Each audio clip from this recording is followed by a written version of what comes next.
Ben Carter wiped down his food stall counter for the third time that morning. Business on Nexus Station's lower market district was slow, as usual. The various alien species that passed by his small booth rarely stopped to buy human food. They preferred their own kinds of nutrition, their own familiar flavors from distant home worlds. He was arranging protein packs when he saw the small hand reach up from below the counter. The hand had 6 fingers, thin and covered in pale blue chitinous plating. Ben's eyes followed the arm to a small face peeking around the corner of his stall. Large compound eyes, like faceted gems, stared up at him with obvious hunger. The child was Velcrin, one of the insectoid species that made up a small portion of the station's population. He couldn't have been more than 5 or 6 years old in human terms. His small body was thin, too thin, and his exoskeleton looked dull instead of shiny. The child grabbed a protein pack and ran. Ben's first instinct was to shout for station security. Theft was theft, even on a station where crime happened every day. But something stopped him. Maybe it was the way the child's hands shook as he grabbed the food. Maybe it was the desperate look in those compound eyes. Ben had seen that look before during his years in the Marines, on the faces of civilians caught in war zones. Instead of calling security, Ben stepped out from behind his stall and followed. The child was fast, but Ben had trained for years to track targets through difficult terrain. The boy ducked into a side corridor, then another, moving deeper into the maintenance sections of the station. These areas were darker, older, filled with pipes and machinery that hummed and clanked. Most station residents never came down here. Ben kept his distance, careful not to let the child know he was being followed. The boy moved with the confidence of someone who had taken this route many times before. He squeezed through a gap between 2 large air filtration units, and Ben had to turn sideways to follow through the same space. The corridors became narrower. The lighting grew dimmer. Ben's boots echoed on metal grating and he tried to step more quietly. Around him, the station's infrastructure groaned and hissed. Steam vented from overhead pipes. The air smelled like recycled oxygen and machine oil. Finally, the child stopped at what looked like a dead end. But he pressed his small hands against a wall panel, and it slid open just enough for him to slip inside. Ben waited a moment, then approached the same panel. It was an old access hatch, probably forgotten by station maintenance decades ago. He pushed it open and stepped inside. The space beyond was small, barely larger than a storage closet. Someone had made it into a living area with salvaged materials. A torn blanket lay on the floor. A few empty containers were stacked in one corner. And on the blanket, curled up and shaking, was an adult Velcrin. The child rushed to her side, holding out the stolen protein pack. He spoke in his own language, quick clicking sounds that Ben couldn't understand. But he didn't need to understand the words to know what the child was saying. The tone was clear. Help. Food. Please eat. The adult Velcrin, the mother Ben assumed, turned her head slowly toward the protein pack. Her compound eyes were clouded, and her breathing sounded wrong, raspy and wet. She tried to reach for the food, but her arm barely moved before falling back to the blanket. Ben stood in the doorway, frozen. He had interrupted something private, something desperate. The child suddenly noticed him and made a sharp clicking sound, positioning his small body between Ben and his mother. Protecting her. Easy, Ben said softly, raising his hands. I'm not here to hurt you. The child didn't understand his words, but the tone seemed to calm him slightly. Ben crouched down, making himself smaller, less threatening. He pointed to the protein pack, then to the mother, then made an eating motion. The child watched him carefully. Ben slowly reached into his jacket pocket. The child tensed, ready to run or fight. But Ben only pulled out another protein pack, one he had grabbed from his stall before following. He set it on the floor and slid it toward them. The child looked at the food, then at Ben, then back at the food. He grabbed it quickly and tore it open, trying to feed some to his mother. She managed to take a small bite, but most of it fell from her mouth. She was too weak to chew properly. Ben studied the scene. The mother was clearly sick, very sick. Her exoskeleton had dark patches that shouldn't be there, and the way she breathed suggested fluid in her lungs or whatever Velcrin had instead of lungs. The child looked exhausted, like he hadn't slept properly in days. Maybe weeks. They were hiding here. That much was obvious. No one lived in the maintenance corridors unless they had no other choice. And if they were here, it meant they couldn't go to the station's medical facilities or seek help from authorities. Refugees, Ben thought. Or fugitives. On a station like Nexus, the difference didn't always matter. He looked at the child, at those large eyes that stared back at him with a mixture of fear and hope. The boy couldn't have been stealing for long. He was too clumsy at it, too obvious. He was probably caught every other time and only got lucky when vendors were distracted or didn't care about one missing protein pack. But now he had led someone directly to their hiding place. Ben could see the realization dawning in the child's posture, the way his body sagged slightly. He had made a mistake and now his sick mother would pay for it. Ben stood up slowly. He looked around the tiny space, at the pitiful attempt to create a home in the forgotten corners of the station.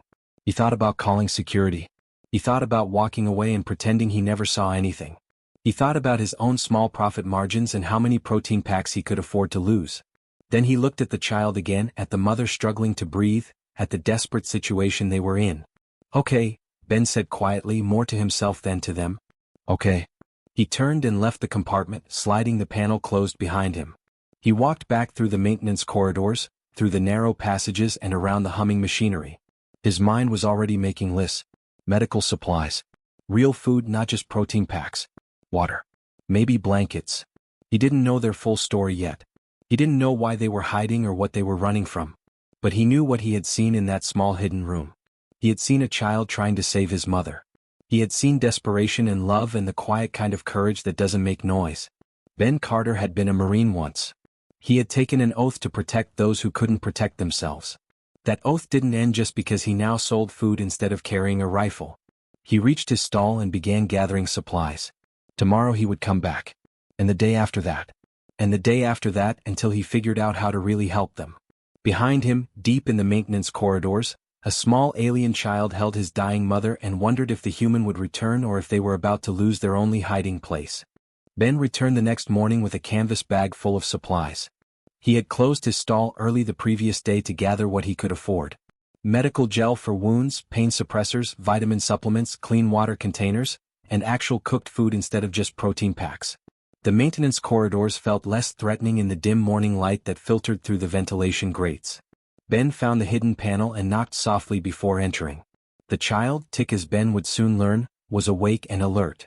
He positioned himself defensively again, but relaxed slightly when he saw it was the same human from before. Ben set the bag down and began unpacking slowly, showing each item before placing it on the floor.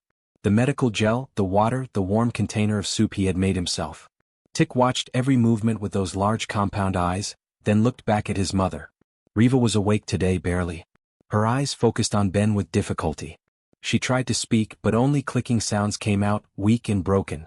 Ben wished he understood the Velcrin language, but he didn't need words to see that she was grateful and terrified at the same time. Over the following days, Ben established a routine. Every morning before opening his stall, he would bring supplies to the hidden compartment. Every evening after closing, he would return with food and check on Rheeva's condition. She wasn't getting better, but at least she wasn't getting worse as quickly. Tick began to trust him. The child learned a few words of standard, the common language used across the station. Ben. Food. Mother. Thank you. His small voice struggled with the human sounds, but he tried hard. On the 5th day, Rheeva managed to speak in broken standard. Her voice was rough, like gravel scraping against metal. Why, help. Ben sat against the wall, giving them space. Because you need it, he said simply. Dangerous, for you, Rheeva whispered. Each word seemed to cost her energy she didn't have. Tell me what happened, Ben said gently. Why are you hiding here? Over the next hour, with Tick helping when his mother was too tired to continue, the story came out in pieces.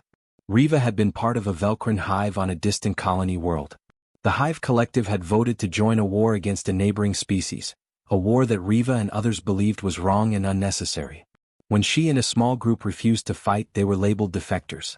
In Velcrin society, defying the hive mind was considered a kind of treason. The punishment was exile at best, execution at worst.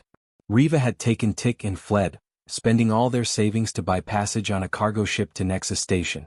She had hoped to disappear in the crowds to find work and build a new life. But 2 weeks after arriving she got sick. Station fever they called it. A respiratory infection common in the lower districts where air recycling was poor. For most species, it was treatable with simple medicine. For Velcrin, whose respiratory systems were more complex, it could be deadly without proper medical care. And medical care required identification, registration, questions. All things that would expose their location to anyone searching for defectors. Hive. Posted. Bounty. Rheeva managed to say, her breathing labored. Others like me. They want, example. Ben felt cold anger settle in his stomach. He had seen this kind of thing before during his military service. Governments or organizations making examples of those who dared to disagree. It never sat right with him. How much is the treatment? Ben asked, though he suspected he already knew the answer. Rheeva's silence told him everything. Too much. Far too much for a small-time food vendor to afford. The next day, Ben visited an old contact from his Marine days. Sam Mitchell ran a repair shop in the industrial sector, fixing everything from personal data pads to ship components. But Sam also had connections to the station's black market, the underground network that existed in every major space station. "I need a medical scan," Ben said, sliding a credit chip across Sam's workbench. "Quiet. No records." Sam raised an eyebrow. "You sick?" "Not for me. For someone who can't risk going to the official clinics." Sam studied him for a long moment, then nodded. "Going to cost you." "I know." 2 days later, Ben brought a small scanning device to the hidden compartment. It took him 15 minutes to figure out how to use it properly, following the instructions Sam had given him. The device hummed as it passed over Rheeva's body, collecting data and sending it back to Sam's secure terminal. The results came back that evening. Ben sat in Sam's shop, reading the medical report on a data pad.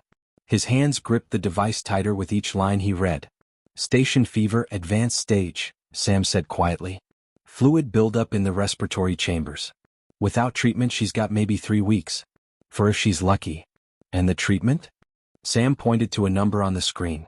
Ben felt his stomach drop. It was more than he made in 6 months. More than he had in savings. More than he could borrow from anyone he knew. "There's no cheaper option?" Ben asked, knowing the answer. "Not for a Velcrin," Sam said. "Their biology is complicated. The medicine has to be synthesized specifically for their species, and the treatment takes weeks of monitoring." "I'm sorry, Ben." Ben handed back the data pad and stood to leave. "Thanks for running it." "Ben," Sam called after him. "Whatever you're thinking about doing, be careful. I've been hearing things." "What things?" "Station security is planning sweeps of the maintenance sections. Too many unauthorized residents living down there. And word on the network is that someone's been asking questions about Velcrin defectors. Offering rewards for information." Ben's blood ran cold. "When are the sweeps starting?" "Could be any day now. Could be tomorrow." Ben walked back to his stall through the crowded station corridors. Around him, hundreds of beings from dozens of species went about their daily lives. Shopping, working, laughing, arguing. Normal station life. None of them knew about the sick mother and desperate child hiding in the walls. None of them would care if they did. That night, Ben sat in his small apartment and looked at his financial accounts. He added up every credit he had saved, every favor he could call in, every possession he could sell. The total wasn't even close to what he needed. He thought about the arena. The underground fighting rings that operated in the station's forgotten levels. He had heard about them during his years here, places where beings fought each other for prize money and the entertainment of crowds who bet on the outcomes. It was illegal, dangerous, and exactly the kind of place where someone could earn a lot of credits quickly. Ben hadn't fought seriously since leaving the Marines 5 years ago. He was older now, slower. But humans had advantages that other species didn't always understand. Endurance, pain tolerance, the ability to keep going long after the body should have quit. He looked at the medical report Sam had sent to his personal pad. 3 weeks, maybe 4. That wasn't much time to earn the credits he needed and arrange for Rheeva's treatment. But it was the only option he could see. In the hidden compartment deep in the maintenance corridors, Tick curled up next to his mother and tried to sleep. Rheeva's breathing rattled in the darkness. Neither of them knew that the human who had been helping them was about to risk everything to save a life that most of the station would consider worthless. Ben sat across from Sam in the back room of the repair shop. A half-empty bottle of cheap whiskey sat between them on the table. Sam had listened to everything, his expression growing more concerned with each detail. "Let me reach out to the old unit," Sam said finally. "There's got to be 20 guys from our platoon scattered across this sector. If everyone chips in something, maybe we can get close to the amount you need." Ben wanted to hope, but he had already done the math. Even if all 20 contribute what they can spare, it won't be enough. And it'll take time to contact everyone, time to collect the funds. Rheeva doesn't have that time. Sam poured more whiskey into both their glasses. "There's got to be another way." "There is," Ben said quietly. "The arena." Sam's hand stopped halfway to his glass. "No. Absolutely not. The grand prize is exactly what I need. Maybe more." "Ben, you're 43 years old. You haven't been in a real fight in 5 years. Those arena fighters are professionals, young and mean. Half of them are species that can break you in half without trying. I know the risks. Do you? Sam leaned forward, his voice intense. I've seen what happens to humans who fight in that arena. The ones who survive come out broken. The ones who don't, well, they don't come out at all. The fights aren't regulated. No rules, no safety measures. You fight until someone can't continue or won't continue. Ben took a slow sip of his whiskey. The burn helped him focus. What would you do? If it was someone you made a promise to? Someone who has no one else? Sam was quiet for a long time. Then he sighed and rubbed his face with both hands. You're really going to do this? I am. Then at least let me help. I know someone who books fighters for the arena. I can get you in without too many questions asked. And I'll start that fundraising with the unit anyway. Maybe it'll help with medical costs after you get yourself killed. Thanks for the vote of confidence. I'm serious, Ben. These aren't street fights. Last month a Kralix heavy worlder killed a human fighter in the second round. Just picked him up and slammed him into the ground until he stopped moving. The crowd loved it. Ben stood and headed for the door. Set up the meeting with your contact. I need to start training. Over the next 3 days, Ben prepared himself as best he could. He cleared out a space in his small apartment and began conditioning his body the way he had learned in the Marines. Push-ups, running in place, shadow boxing. His muscles ached in ways they hadn't in years, reminding him that he wasn't young anymore. But as he trained, he thought about what made human fighters different. They didn't have the natural armor of Kralix. They couldn't match the speed of Cyric. They lacked the multiple limbs of Velcrin warriors. But humans had something else. They could endure. Ben remembered his old combat instructor, a grizzled sergeant who had fought in 3 different wars. The secret to human success, the sergeant had said, is that we're too stupid to quit. Our bodies tell us to stop and we keep going. Pain that would drop other species we push through. That's what makes us dangerous. On the 4th day, Sam brought his contact to the repair shop. The alien was a Thulian, a species known for their business sense and complete lack of ethics. His name was Grix, and his 4 eyes studied Ben with obvious skepticism. This is your fighter? Grix's voice came out in a series of chirps that his translator converted to standard. He looks old. He's experienced, Sam corrected. Experience doesn't matter when a Kralix is breaking your spine, Grix said. But I suppose the crowds do enjoy seeing humans fight. They're so fragile it makes for entertaining viewing when they break. Ben felt anger rise in his chest but forced it down. What's the prize structure? Grix pulled out a data pad and showed him the numbers. Tournament style. 8 fighters, 3 rounds. Win your first fight, you get a basic payout. Win the second, you get triple. Win the finals, you get the grand prize plus a percentage of the betting pool. Ben looked at the grand prize amount. It was enough. Barely enough, but enough. I'm in, he said. You'll need a fighter name, Grix said, already entering data into his pad. And you fight under an alias. Most humans use something intimidating to compensate for their weakness. Just list me as Carter, Ben said. No fancy name needed. Grix shrugged, his 4 shoulders moving independently. Your funeral. First fight is in 3 days. Be at dock level, section 7, maintenance bay 42. Come alone. The entrance fee is 500 credits. After Grix left, Sam turned to Ben with worry clear on his face. Last chance to back out. Can't do that. At least take the next few days to rest. Build up your strength. But Ben had other responsibilities. That evening he made his usual visit to the hidden compartment. Tick was waiting for him as always, and Rheeva seemed slightly more alert than previous days. Maybe the vitamins and food were helping, or maybe she was rallying before the final decline. Ben had seen that happen before. You look tired, Rheeva managed to say. Her standard was improving slightly, though each word still seemed to cost her. Been busy, Ben said, setting down the food he had brought. Tick took the container eagerly and began helping his mother eat. The child had gotten better at feeding her, patient and gentle. Ben watched them for a moment, this small family trying to survive in the darkest corner of a station that didn't care if they lived or died. Ben, Rheeva said softly. No family. No friends. Only you. You have each other, Ben replied. Yes. But you. She paused, breathing hard. Your gift. From universe. We will, remember. Ben felt something tighten in his chest. He wasn't doing this for gratitude or recognition. He was doing it because it was right. But hearing her words made the decision feel more real, more important. Save your strength, he said.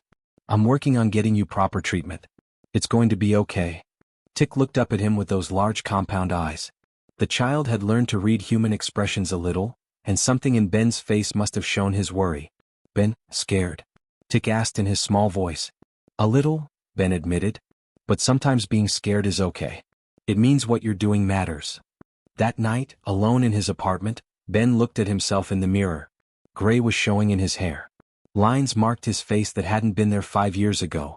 His body was fit enough for running a food stall, but not for fighting trained warriors from species evolved for combat. He thought about the Kralix heavy worlder Sam had mentioned. About the Sirik with their venomous strikes. About all the ways this could go wrong. Then he thought about a small Velcrin child trying to feed his dying mother in a forgotten corner of the station. About a woman who had fled her entire civilization because she believed war was wrong. About promises made even if only to himself. Ben went to his small closet and pulled out an old box. Inside was his Marine Corps uniform, medals he had earned, and a combat knife he had carried through 3 tours of duty. He picked up the knife, feeling its familiar weight. 3 days, he said to his reflection. 3 fights.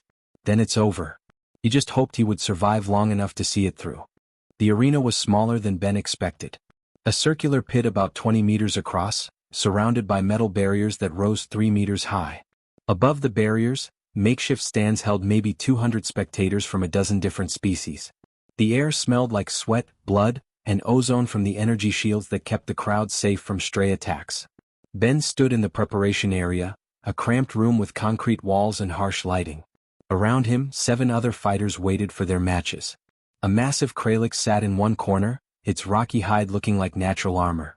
2 Sirik hissed to each other in their own language, their serpentine bodies coiled and ready.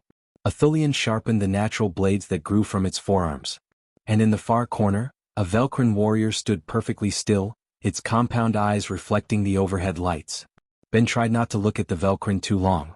The sight of one reminded him why he was here. Grix entered the room with a data pad. First match, Carter versus Throck the Kralix. Enter when you hear your name. Ben's stomach tightened. Of course his first opponent would be a heavy worlder. Kralix evolved on a planet with gravity 3 times Earth's standard. Their bodies were dense, their bones nearly unbreakable.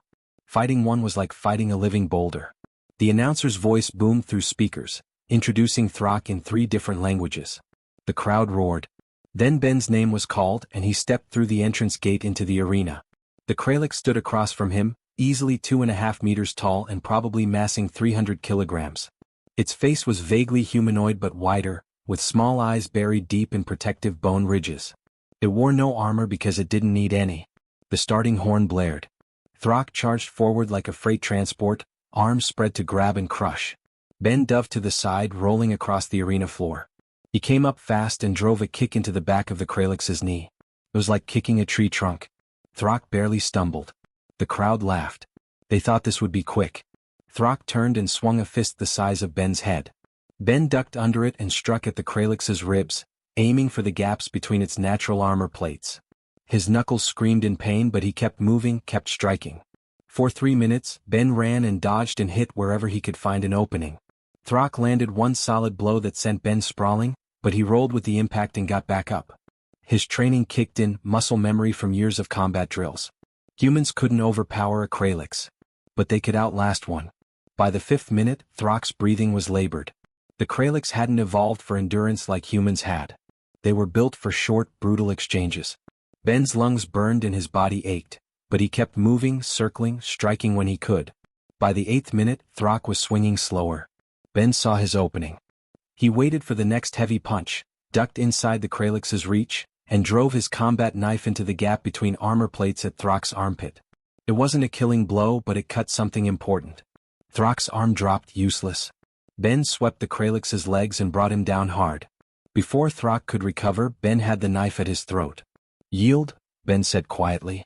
Throck made a rumbling sound that his translator converted to I yield. The crowd's reaction was mixed. Some cheered. Others seemed disappointed the human hadn't been crushed. Ben didn't care. He collected his first-round payout and left the arena. He went straight to the hidden compartment. His body was already beginning to bruise where Throck had hit him, but he had to see them, had to know they were still okay. Rheeva looked worse. Her breathing was shallow and rapid. Tick clung to her side, his small body shaking. Ben hurt, Tick said, seeing the bruises forming on Ben's face. I'm okay, Ben lied. Just working. I'll have the money soon. He stayed with them for an hour, helping Tick feed his mother and making sure they had enough water. Then he returned to his apartment and collapsed into bed. The second fight was 2 days later. This time Ben faced one of the Sirik, a species of quick, venomous strikers. The match was faster, more desperate. The Sirik's tail caught Ben across the ribs twice, injecting venom that made his vision blur and his limbs feel heavy. But human bodies process toxins differently than most species expected. Ben's liver worked overtime, breaking down the venom faster than it could fully incapacitate him.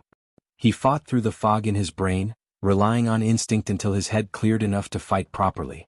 When the Sirik went for a killing strike, Ben caught its tail, twisted, and used the creature's own momentum to slam it into the arena wall. The Sirik didn't get up. Ben collected his second payout, 3 times larger than the first. Between the 2 matches he had almost half of what he needed. But his body was failing. The venom had damaged his kidneys. 2 of his ribs were cracked. His right hand was swollen and probably fractured. Sam met him outside the arena with medical supplies. You look like death. Feel like it too, Ben admitted. The final is tomorrow. Against the Velkrin warrior. Ben's blood went cold. Of all the possible opponents, fighting a Velkrin felt wrong. But he had come too far to stop now. That night, he visited Rheeva and Tick one last time before the final match. Rheeva could barely speak now. Her eyes focused on him with difficulty. Tomorrow, Ben said simply. Tomorrow I get the money for your treatment. Tick reached out and touched Ben's hand with his small 6-fingered grip. Be safe, the child whispered in broken standard. The final match drew the largest crowd Ben had seen. Word had spread about the human who kept winning against impossible odds. The betting pools were active, most money placed against him. The Velkrin warrior entered the arena like a nightmare. Taller than Tick's mother, with a warrior's build and movements that spoke of years of training. Its 6 limbs moved with precise coordination. In Velkrin culture, warriors were bred and trained from birth for combat. The horn sounded. The Velkrin moved like liquid violence, all 6 limbs working together in patterns Ben had never seen before. He blocked what he could and took hits he couldn't avoid. One strike broke his nose. Another opened a cut above his eye that bled into his vision. But Ben had something the Velkrin didn't expect. He had a reason to win that went beyond prize money or glory. Every time he fell, he thought of Tick trying to feed his dying mother. Every time his body screamed at him to stay down, he thought of them hiding in the darkness with no one else to help them. Every time pain told him to quit, he remembered the look in those compound eyes. The fight lasted 17 minutes. The longest match of the tournament. Ben was bleeding from a dozen wounds. His left arm hung useless at his side. But the Velkrin warrior was exhausted, its movements slowing. Velkrin weren't built for endurance like humans were. In the end, Ben won the same way humans had always won. By refusing to quit. By pushing past the point where any reasonable being would surrender. By finding strength in something beyond himself. The Velkrin warrior collapsed first, its body shutting down from exhaustion. Ben stood over it, swaying, barely conscious. The crowd was silent for a moment, then erupted in noise. Some cheered. Some cursed their lost bets. But all of them had witnessed something they didn't quite understand. Ben collected his prize money and walked out of the arena. Sam caught him before he fell. Hospital, Sam said. No, Ben replied through broken teeth. Rheeva first. Get her treatment started. Then hospital. Sam helped Ben transfer the prize money immediately. Within an hour, a discreet medical team arrived at the hidden compartment with portable equipment. They didn't ask questions. In the lower districts of Nexus Station, doctors who didn't ask questions were common enough if you had the credits to pay them. Ben watched through swollen eyes as they loaded Rheeva onto a medical stretcher. She was barely conscious, but her compound eyes found him in the dim light. One of her hands reached out weakly, and Ben took it carefully in his own damaged hand. Tick goes with her, Ben said to the doctors. He stays by her side the whole time. The lead doctor, a Novarian with pale blue skin, nodded. We have a private recovery facility in Section 9. No registration required. She'll be there for at least 3 weeks, possibly longer. Tick clung to the edge of his mother's stretcher, looking back at Ben with fear and confusion. The child didn't understand what was happening, only that strangers were taking his mother away. It's okay, Ben said, though speaking hurt his broken jaw. They're going to make her better. I promise. After they left, Sam practically carried Ben to a different medical facility. This one was more legitimate but still discreet enough that they didn't report arena injuries to station security. A human doctor named Karen worked on him for 3 hours, setting bones, stitching cuts, and flushing the remaining venom from his system. "You're lucky to be alive," Karen said, wrapping his ribs. "Another fight like that would kill you." "Good thing I'm retired then," Ben replied. He spent 2 days in recovery before Sam came to visit with news. "I've been in contact with the old unit. Word spread about what you did and why you did it. Everyone's chipping in." "For what?" "I already have the medical costs covered." "For everything else," Sam said. "New identities don't come cheap. Neither does setting up a legal business. The guys want to help you give that family a real chance." Ben felt something warm in his chest that had nothing to do with his injuries. His old Marine unit, scattered across the sector, still had his back even years after they had all left service. Over the next week, Sam worked his contacts in the underground networks. New identification chips were created for both Rheeva and Tick. Their old names were buried in false records. Their biometric data was scrambled in the station's databases. To anyone searching, they simply didn't exist. The new identities listed them as refugees from a Velcrin colony that had been destroyed in a natural disaster. Sad but not suspicious. No bounties attached. No political implications. Just 2 survivors looking for a new start. Ben visited them every day at the recovery facility. Rheeva's improvement was slow but steady. The station fever was being beaten back by the aggressive treatment. Color returned to her exoskeleton. Her breathing grew stronger. Tick never left her side except when the doctors forced him to eat or sleep. On the 10th day, Rheeva was strong enough to speak for more than a few minutes at a time. Ben sat beside her medical bed while Tick played with a puzzle toy one of the nurses had given him. "Why?" Rheeva asked. It was the same question she had asked weeks ago in the hidden compartment, but now her voice was stronger, more insistent. "Why risk everything for us?" Ben thought about how to answer. "When I was in the Marines, we had a saying. Leave no one behind. It meant that we took care of our own no matter what. But after I left service, I realized something. Everyone should be our own. Everyone deserves someone who won't leave them behind." Rheeva's compound eyes studied him for a long moment. "Humans are strange." "Yeah, we get that a lot." "Strange, but good." After 3 weeks, Rheeva was released from the medical facility. Sam had been busy during her recovery. He had helped Ben officially register a small restaurant space in the Lower Market District, not far from where the food stall used to be. The paperwork listed Rheeva as co-owner and business partner. The restaurant was modest. 6 tables, a small kitchen, basic equipment. But it was clean and legal in theirs. Ben had spent his recovery time learning about Velcrin cuisine. The foods they could eat, the spices they preferred, the traditional dishes from their culture. Rheeva taught him what she could, showing him how to prepare meals that reminded her of home. The restaurant served both human and Velcrin food. It was a strange combination that most station residents had never seen before. But word spread slowly through the lower districts. Human food cooked with care. Velcrin dishes made with authentic techniques. And prices that working-class residents could actually afford.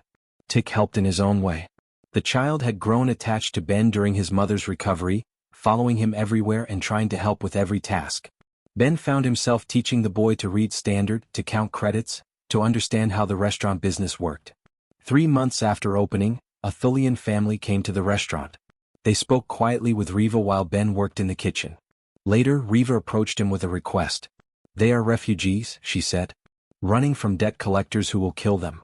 They need work, need to disappear like we did." Ben didn't hesitate. "We could use help with the evening shift." The Thulian family started the next day. They worked hard, asked no questions, and were grateful for the chance to vanish into legitimate employment. Then came a human woman with 2 children, fleeing an abusive situation on a colony world. Then a Syriac who had witnessed a crime and couldn't go to authorities.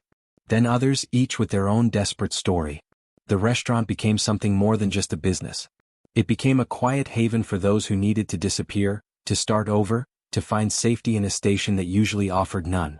Sam visited often, bringing news from the old Marine unit. Some had sent additional credits to help with expenses. Others had spread word through their own networks, creating a subtle web of protection around the restaurant and the people it sheltered. One evening, 6 months after the arena fights, Ben stood in the kitchen preparing orders while Rheeva managed the front and Tick helped serve customers. The small restaurant was full, every table occupied. Beings from different species eating together, talking, laughing. Rheeva entered the kitchen with a tired but genuine smile. Her exoskeleton was now shiny and healthy. She moved with strength and purpose. "We need more soup. The Novarian table wants seconds." "On it," Ben said, stirring the large pot. Tick came running in, his 6 limbs carrying him quickly. His standard had improved dramatically over the months. Ben. There's a human family outside. They asked if we have any work. They look scared." Ben glanced at Rheeva. She nodded. "Tell them to come in," Ben said. "We'll find something for them." Tick ran back out, excited to help. Ben watched him go, this small alien child who had once been starving and desperate, now healthy and happy and safe. "He calls you Ben," Rheeva said quietly. "But he thinks of you as father." "I know," Ben replied. "I think of him as my son. The adoption papers Sam prepared, you should file them." Ben had been avoiding that conversation, worried that Rheeva might not want to share her child legally. "Are you sure? You saved our lives. You gave us family when we had none. You are already his father. The papers just make it official." That night, after closing, Ben filed the adoption paperwork. The next morning he was legally Tick's father. The child was thrilled, hugging Ben with all 6 limbs and chattering excitedly in a mix of standard and Velcrin. The restaurant continued to grow. More refugees found their way to its doors. More desperate beings seeking shelter from a harsh universe. And each one found the same thing. A human who believed that everyone deserved someone who wouldn't leave them behind, a Velcrin woman who understood what it meant to flee and survive, and a small child who greeted everyone with warmth and hope. In a station filled with millions of beings pursuing their own interests, one small restaurant became a light in the darkness. Not because it was grand or famous, but because it was built on something simple and powerful. The belief that kindness mattered. That helping others was worth any sacrifice. That family wasn't defined by species or biology, but by choice and love. Ben Carter stood in his kitchen one year after following a starving child through maintenance corridors. He was no longer just a food vendor trying to survive. He was a father. A business partner. A protector of those who had nowhere else to go. And he wouldn't have traded it for anything in the universe.